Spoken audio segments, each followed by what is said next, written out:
All right, Agent B here. It is market update time and a lot to cover today. I'm going to pick 3 important points, so please stick around to the end. You don't want to miss any of this.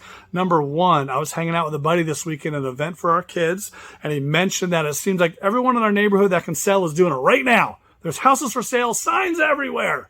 I was like, pump the brakes a little bit, buddy. I had to explain a couple things. So number 1 is that we are still up, some areas double digits pricing year over year. Number 2, we are still down 20, 30, 40% in inventory for pre-pandemic levels that we would have like a year-over-year basis. Another thing is to think about is that time on market is now up 3, 4, 5 times in some of the sectors. And so what's happening is that these houses that came on the market like in June or May that should have already sold are still there because people have overpriced their homes and they're now chasing the market down. So now those are stacking on top of the July homes, on top of the August homes, on top of the September homes. So you're seeing homes on the market now, 2-3 months where before you would never have seen that. So it's not that we have so much more inventory compared year over year, but that they're stacking on top of each other. So there is some opportunity there. So that's going to take me to point number 2. Buyers are now having a little bit more of an advantage as we're getting closer to level here, closer to a balanced market, because sellers are now getting creative in how they're selling their homes because they want to get out of this thing before these rates go out of control or something happens next year. Or there's a crash, that type of thing everybody's trying to talk about. But sellers, I'm seeing them now carry the note on some of these things. I'm seeing lease to owns, and something I got an email just the other day from an agent saying, basically write whatever you want as far as buyer credits go, and my seller will pay it at close of escrow. They'll cover all your closing costs. So they're trying to get out where a while back, you're not getting any of these concessions. Now they're just like, sell my house.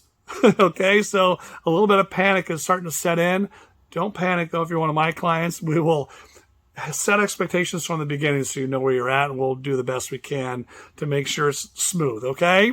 But so definitely an advantage now going to buyers. Sellers are doing a lot more things to be creative, so things to look for there. Number 3, the big banks, Chase, B of A, Wells, some of the other guys are starting to step it up now. What they're doing is their jumbo loan product, the higher balance loans, they're now offering a better interest rate than a regular loan would get. So if you were buying something, let's say you want to buy $1 million home and you're putting 20% down and you're still below the jumbo rate, you might be in the 6s, maybe 7% range for those loans, where if you go a little bit higher on your loan amount, you might get down in the 5s with these bigger banks. But remember, they may not have this product forever, obviously, and they're going to fill those buckets with as many people as they can. Once they do, they may stop that program. So something to think about. If you need a bigger bank lender, let me know. I've got contacts at all the big banks, and I can definitely refer you to somebody. But if you still need a mortgage broker, I know I always, like to try to move you towards those guys too. I've got some great guys for that as well. But 3 really important points I want you to remember from today, right? 1 is talking about inventory and what's going on with things stacking up on top of each other. Number 2, advantages buyers are having, sellers getting creative. And number 3, what's going on with those big banks and jumbo loans. And so you might see some step-up buyers and some things going on that we haven't seen for a little while. Okay? If you need anything at all, I got to go. Agent B, here to help when you're ready. Thanks for sticking around with me here. I'll see you later.